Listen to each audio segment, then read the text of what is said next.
Ora viva, sejam bem-vindos ao Clube de 52. Este é um ciclo de conversas no âmbito dos 10 anos do Observador. 52 personalidades foram desafiadas a pensar a próxima década do país.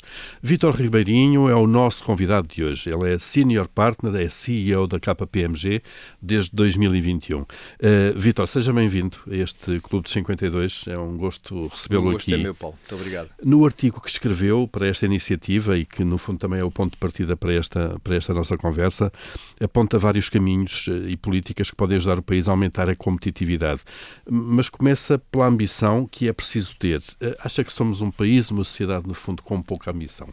Eu, quando fui convidado pelo Observador para escrever este artigo, tive algum cuidado no título, porque sei que, enfim, é importante também para transmitir uma mensagem que se pretende depois no conteúdo.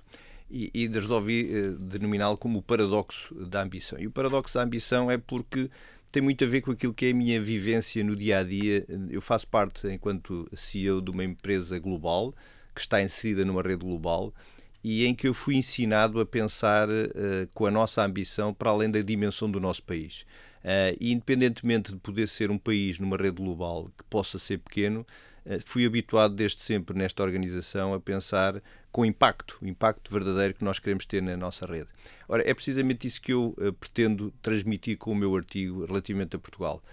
Por vezes temos receio, há até uma certa conotação negativa quanto à palavra ambição. Parece que é errado ser ambicioso, é errado ser maior, é errado com carga negativa, é errado não é? ser melhor, não é? E eu procuro também incutir esse espírito nas nossas pessoas, porque eu acredito que por trás da ambição que queremos transmitir nas nossas organizações, e enquanto líderes temos que ter essa obrigação para com as nossas pessoas, é fundamental incutir a ambição, e a ambição sempre acima daquilo que nós achamos que é a nossa dimensão natural. O país é um país pequeno, mas temos muitas dimensões onde podemos ter um impacto absolutamente inimaginável no nosso contexto global. Lá está, a ambição. Fala também do país do mais ou menos. É uma expressão curiosa, que achei curiosa. Basicamente, todos por vezes sentimos isso, contentamos-nos com pouco, é isso? É isso mesmo, Paulo, porque eu costumo dizer na minha organização também que aquilo que nós conseguimos enquanto país, ainda recentemente, crescendo acima da média europeia, atingindo níveis que não estávamos habituados, sobretudo quando falamos em déficit orçamental, sobretudo quando falamos nas nossas exportações, sobretudo quando falamos no ensino e naquilo que é o impacto que hoje as nossas escolas de gestão têm a nível global. Isso demonstra que tem que ser um país mais e não um país menos. Demonstra também, eu falo no tema da internacionalização como uma alavanca de crescimento da nossa economia e das nossas empresas, claro. Eu falo também, sobretudo, naquilo que é a dimensão do crescimento. Isto é, nós não nos podemos contentar quando atingimos um determinado patamar de crescimento, temos que ambicionar sair fora de portas. Obviamente é muito importante ter uma posição de relevo em Portugal, mas sabemos que a nossa dimensão geográfica, a dimensão da nossa economia, não é suficiente para conseguirmos captar toda a ambição que nós temos que incutir nas nossas organizações. E é, portanto, por aí que eu digo que é um Portugal de mais ou menos. É um país que tem que se impor pelo aquilo que é mais importante e aquilo que fazemos melhor, mas, sobretudo, não ficarmos descansados porque tivemos um ano bom ou tivemos 2 ou 3 anos bons. É bom recordar que nós já não crescemos enquanto país a 2 dígitos desde 1962 e certamente não há muita gente com saudades desses anos, sobretudo naquilo que é o contexto político da altura, não é? Mas temos que olhar de forma crítica porque é que isso aconteceu em 62 e não conseguimos perpetuar isso ao longo das outras décadas, daquilo que seguiu, e é por isso que na próxima década, Paulo, eu acredito que deixaremos de ser um país de mais ou menos e temos todas as condições para conseguir projetar o país para um crescimento, se não for de 2 dígitos, pelo menos para conseguirmos encurtar as tais etapas e os tais gaps que temos hoje em relação não só aos competidores, como também em relação ao contexto europeu onde nós nos inserimos naturalmente. Não é? Claro, e para isso o Vítor fala também num caminho absolutamente essencial para uma economia como a nossa, que é pequena, sabemos, o país é pequeno, somos 10 milhões, que é o caminho da internacionalização.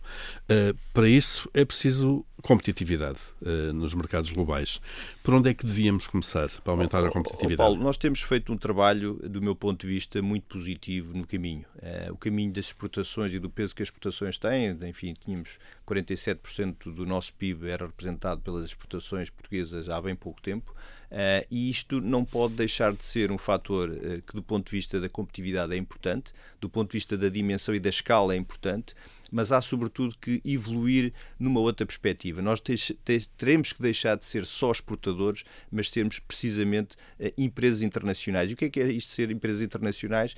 É de facto que nós consigamos deslocar as nossas pessoas, deslocar as nossas equipas. Obviamente, eu, enquanto CEO da KPMG, desloco as minhas equipas. Nós, no ano passado, conseguimos que cerca de 50% das nossas receitas fossem feitas fora de Portugal, o que representou, em termos geográficos, qualquer coisa como 21 geografias onde nós desenvolvemos projetos. Isso estando numa multinacional. Isto uma multinacional, claro, que tem operações também muito, em muitos desses países. E que tem operações nesses países, Paulo. E o desafio é precisamente esse. E o desafio é precisamente nós, para além das exportações que estamos a conseguir fazer em muitos setores, e com mérito, conseguirmos agora dar o passo seguinte. E o passo seguinte é, de facto, ganharmos uma dimensão, ganharmos alguma escala. Essa escala tem que ser absolutamente necessária para nós conseguirmos atingir mercados, e obviamente mercados, estamos a falar daqueles que são os prime para nós, como os Estados Unidos, ou até dentro do contexto europeu, para nos deslocarmos os nossos centros de produção, muitas vezes deslocá-los para esses países. Portanto, a escala é para mim absolutamente fundamental, mas como disse, aquilo que para mim é mais importante é nós abandonarmos o conceito só de meros exportadores e passarmos a ser exportadores, mas também internacionais. Internacionais significa com operações nos locais, nos locais, indústria com presença, com os nossos processos e os nossos sistemas a serem, obviamente, a base do nosso desenvolvimento. E isso traz-nos a um outro tópico que certamente o Paulo também quererá desenvolver, que tem a ver com a inovação. Paulo. Sim, e coloca isso no centro da mudança. E eu coloco isso no centro da mudança porquê? Porque é precisamente aí que nós vamos jogar o nosso fator de diferenciação, Paulo. Mais uma vez, não querendo aqui falar da minha organização, mas ela é um bom exemplo daquilo que as nossas empresas portuguesas podem fazer. Nós hoje estamos a atrair para Portugal, por exemplo, o nosso centro de tecnologia, hub tecnológico para uma região, ainda por cima uma região que é Évora, é uma região que até fora de Lisboa, mas é sobretudo um reflexo daquilo que é o reconhecimento do talento português fora de portas. E eu estou a falar de uma organização que, com toda a modéstia, é uma organização sofisticada, uma organização exigente do ponto de vista daquilo que é a nossa capacidade tecnológica, e reconhece em Portugal, reconhece nas nossas pessoas, nos nossos profissionais, o talento necessário para nós desenvolvermos inovação. O que é preciso fazer, Paulo? É preciso fazer primeiro duas coisas. Nós estamos relativamente bem classificados naquilo que é o painel de inovação a nível global, estamos perto dos primeiros 20 lugares, e isso é obviamente importante, mas é muito importante quando olhamos para alguns indicadores, Paulo, porque nós no ano passado investimos cerca de 1,1% do PIB em inovação, ou seja, investigação e desenvolvimento, mas é fundamental que olhemos para os nossos competidores, olhemos para a Europa, que em média estamos a falar de um investimento de 1,5%, e isso está a acontecer com bastante intensidade nos países europeus onde nós nos inserimos. E portanto isso pode nos fazer querer ou fazer recear que, uma vez que os outros estão a investir mais hoje do que nós, que essa posição portuguesa possa ser perdida. Exatamente, Paulo. Este é o momento, e o momento, ainda ontem o senhor Governador do Banco de Portugal falou necessariamente numa coisa que é importante. Só para situar, estamos a gravar no início de outubro, portanto, declaração desta altura. Exatamente. Portanto, ainda recentemente, no relatório, no Boletim Económico do Banco de Portugal, divulgado em outubro, o senhor Governador fez uma análise com alguma profundidade do grau de execução do PRR. Ora, o PRR, como sabemos, Paulo, é uma área e uma dimensão que o país não pode deixar de aproveitar. E não deixar de aproveitar é, de facto, mais do que a execução orçamental que o PRR exige, é de facto garantirmos que os líderes das nossas empresas conseguem transformar os seus processos, conseguem transformar os seus negócios e acelerar o processo de inovação relativamente àqueles que são os seus concorrentes. E falando de inovação, não podemos deixar de falar também de inteligência artificial, Paulo, porque a inteligência artificial na nossa organização hoje é absolutamente incontornável. É absolutamente indiscutível de que hoje não há nenhum CEO, aliás, a KPMG recentemente publicou o seu CEO Outlook deste ano, e o CEO Outlook deste ano revela uma coisa que é muito clara para mim. Os 1.300 CEOs de todo o mundo, que são os principais, dos principais grupos económicos, não há nenhum, sem exceção, que não diga claramente que há na sua visão estratégica, um investimento forte na inteligência artificial. Ora, Portugal, neste caso a KPMG, as empresas que atuam no mercado como a KPMG, têm um papel absolutamente fundamental. Primeiro, acelerarmos, nós temos que chegar primeiro, Paulo. Um campeonato onde ainda estamos. É um campeonato onde nós estamos e estamos muito bem colocados. É importante dizermos isto, porque muitas vezes existe o sentimento que estamos sempre atrasados para qualquer coisa. Lá está, o país mais ou menos. Não é verdade.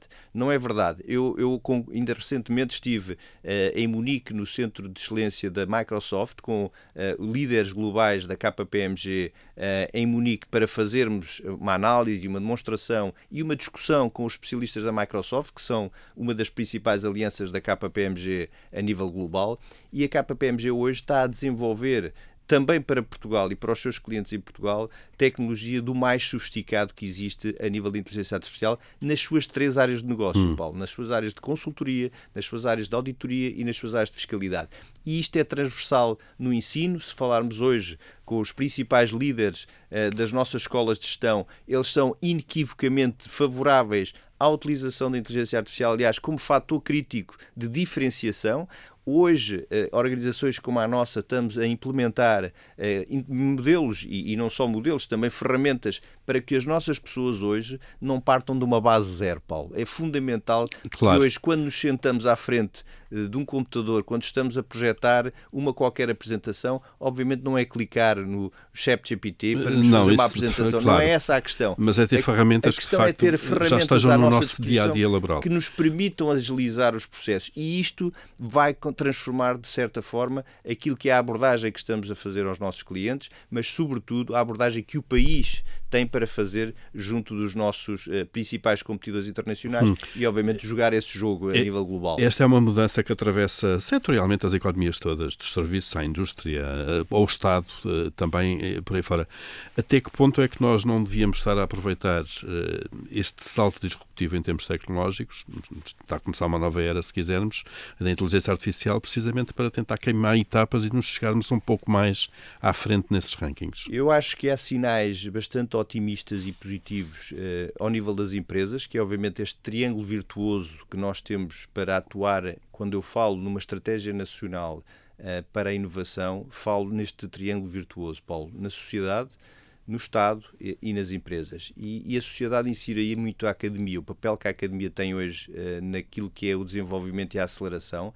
Nós hoje temos, felizmente, escolas de gestão que têm na sua composição cerca de metade, muitas vezes até mais, alunos que vêm do estrangeiro para estudar nas nossas escolas. Isso tem que ser, para nós, um fator decisivo e um fator de motivação para podermos acelerar o conhecimento das nossas pessoas, os nossos jovens portugueses que nasceram cá. Temos que desenvolver, obviamente, capacidade para que as empresas resolvam um problema que o Estado não consegue resolver sozinho.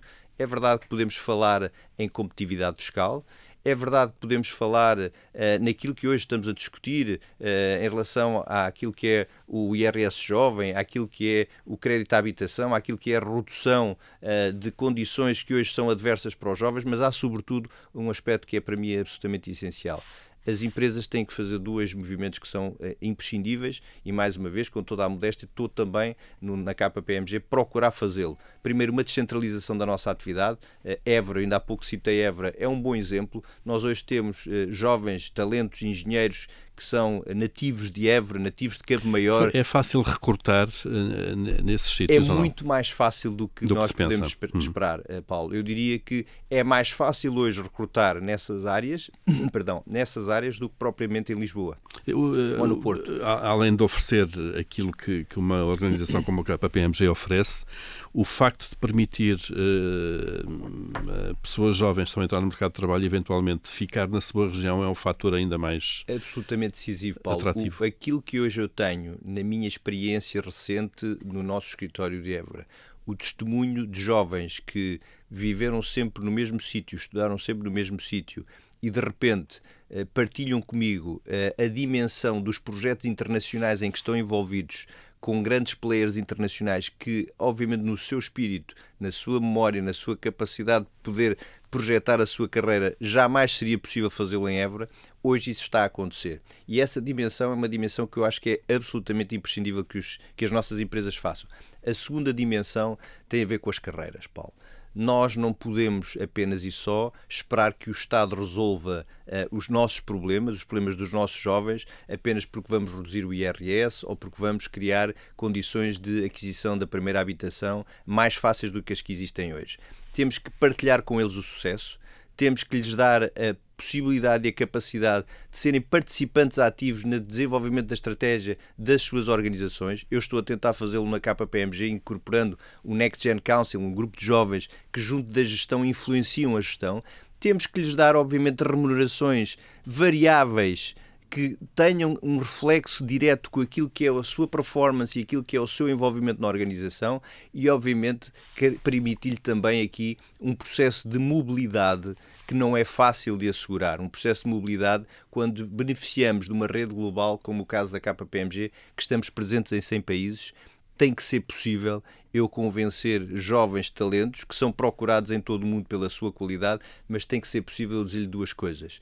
O país em que nasceste é aquele que tem como referência o teu ADN, que tem como referência a tua família, que tem como referência o teu futuro, e eu consigo, a partir da KPMG Portugal, dar-te a possibilidade de teres essa dimensão, essa escala global que todos nós, e os jovens em particular, procuram quando vão para fora do país. Portanto, é possível fazer isto, é um caminho que tem o seu momento, tem o seu tempo, é necessário coragem, mas é necessário, sobretudo, iniciativa, Paulo. E o país do mais ou menos é exatamente isso. Temos que ambicionar crescer a esse nível, temos que ambicionar estar nos melhores palcos, porque é isso que eu tenho observado com toda a modéstia, e aqui não é porque é o Vítor que é o CEO da KPMG, é porque é a cultura que nós temos que ter nas nossas organizações, que é uma cultura de ambição e de não ter medo de sentar-nos no palco onde estão os principais líderes mundiais e desafiá-los a fazer aquilo que eles fazem, mas se calhar melhor e às vezes, como sabemos, de forma muito mais competitiva, até em termos de preço,